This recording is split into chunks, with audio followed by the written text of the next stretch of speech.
चावल है चावल। देखो राख।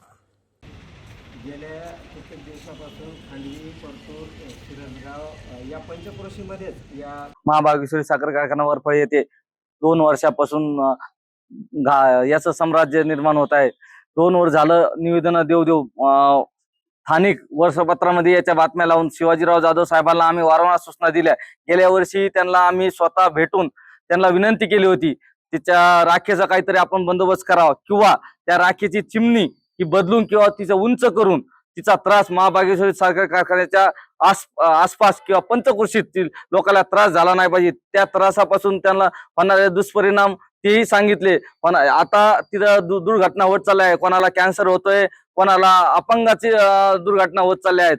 वारंवार त्याच्या गावातील स्थानिक लोकही त्या राखेला कंटाळून शेवट आज आम्हाला त्यांच्या विरोधात बोलण्याचा भाग पाडित आहेत। पण तरी जाधव साहेब कोणताही निर्णय घ्यायला तयार नाही। आपल्या दंडशाहीना, दादागिरीना किंवा राजकीय लोकांच्या सहकार्याने सामान्य लोक दबाव आणण्याचा प्रयत्न करीत आहेत आणि कोणताही राखेचा बंदोबस्त करीत नाहीत। तरी लवकरात लवकर बंदोबस्त करा, अन्यथा सर्व पंचक्रोशीतील शेतकऱ्याला नागरिकांना घेऊन आम्ही त्यांच्या कारखान्यावर भव्य मोर्चा काढू। काय होतंय, कधी राख येते आणि त्यामुळे काय होतंय सध्या तुम्हाला त्रास?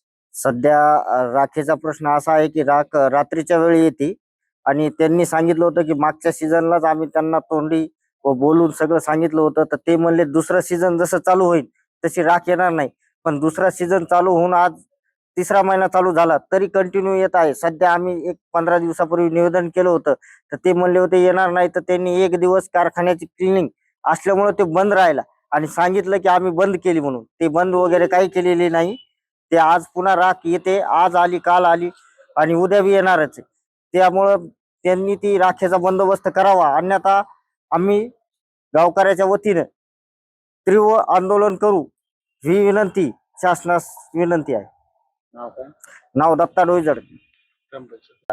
काय सांगाल, तुमच्याकडे काहीतरी प्रॉब्लेम आहे, तुम्ही निवेदन वगैरे देता? हे निवेदन हे जवळजवळ 1 वर्षापासून आम्ही म्हणजे गावकरी वरफळचे आणि वरफळच्या कारखान्याच्या परिसरातील जनता ही कारखान्याच्या राखेमुळं खूप परेशान आहे।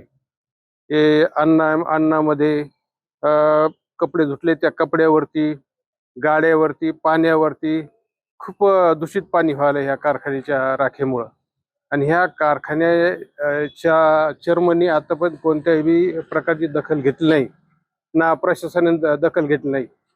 आणि यापुढे जर कारखान्याने ताबडतोब बंदोबस्त नाही केला या राखेचा आणि प्रदूषणाचा, तर गावावरती खूप भयंकर असं म्हणजे 1984ला जसं वायू दुर्घटना झाली ती भोपाळची, त्या प्रकारचं एक रोग पसरण्याची शक्यता आहे। म्हणून माझी प्रशासनाला विनंती आहे गावकऱ्याच्या वतीनं की ताबडतोब बंदोबस्त करावा। नाव काय तुमचं? गौतम अप्पाराव खंडागळे, माजी सरपंच।